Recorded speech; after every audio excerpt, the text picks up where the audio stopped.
नमस्कार दोस्तों, आज की क्लास में हम प्रमुख अनुसूचियों को कवर करेंगे जो एसएससी और अदर कॉम्पिटिटिव में अनुसूचियां आती हैं, महत्वपूर्ण है। आइए देखते हैं।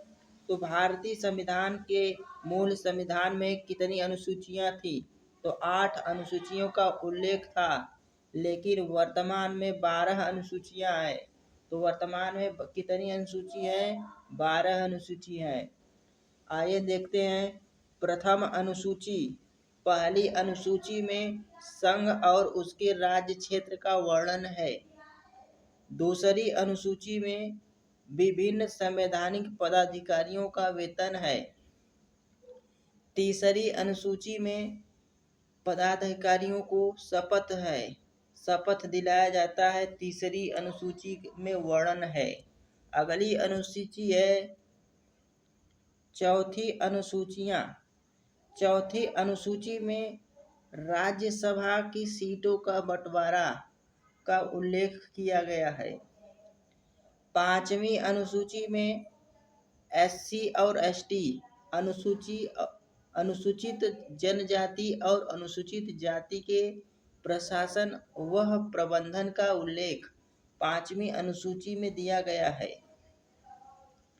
छठवीं अनुसूची में भारत के 4 ऐसे अनुसूचित जनजाति हैं जिनके प्रशासन का उल्लेख छठी अनुसूची में है। यह 4 राज्य हैं जिनका नाम असम, मेघालय, त्रिपुरा, मिजोरम है। अगली 7वीं अनुसूची।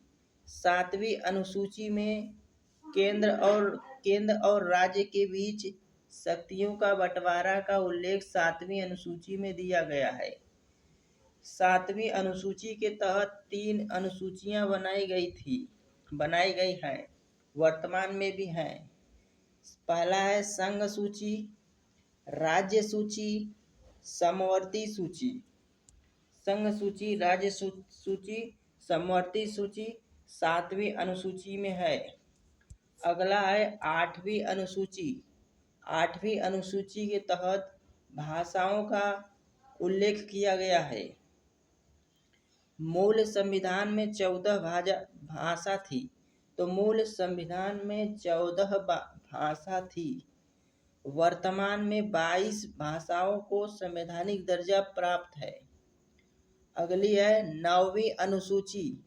9वीं अनुसूची में भूमि सुधार का उल्लेख है।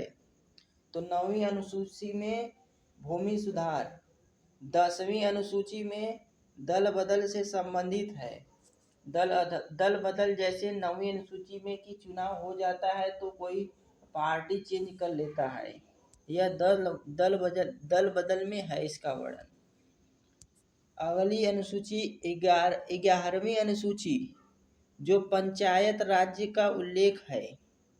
12वीं अनुसूची नगर पालिका का उल्लेख है। तो यह रहा प्रमुख अनुसूचियां। तो आज के लिए बस इतना ही। मिलते हैं अगले सेशन में। कल की क्लास में इन सभी अनुसूचियों का पूरा डिटेल में होगा। यह इसलिए बनाया हूँ क्योंकि अधिकतर केवल यही पूछा जाता है कि पहली अनुसूची में क्या है, दूसरी अनुसूची में क्या है, तीसरी अनुसूची में क्या है, 12 अनुसूचियों तक। अगली वीडियो होगी संपूर्ण डिटेल, जैसे राज्य सूची के अंतर्गत कितने विषय आते हैं, समवर्ती सूची के अंतर्गत कितने विषय आते हैं, शपथ किसको किसको दिलाया जाता है, असम, मेघालय, त्रिपुरा सभी के बारे में डिटेल वर्णन कल की क्लास में होगा। तो आज के लिए बस इतना ही। यदि सेशन अच्छा लगा हो तो चैनल को सब्सक्राइब करिए, लाइक करिए, शेयर करिए। आपके लिए होमवर्क का क्वेश्चन है, क्या अंग्रेजी को संवैधानिक दर्जा प्राप्त है 8वीं अनुसूची के तहत? कमेंट में बताइएगा।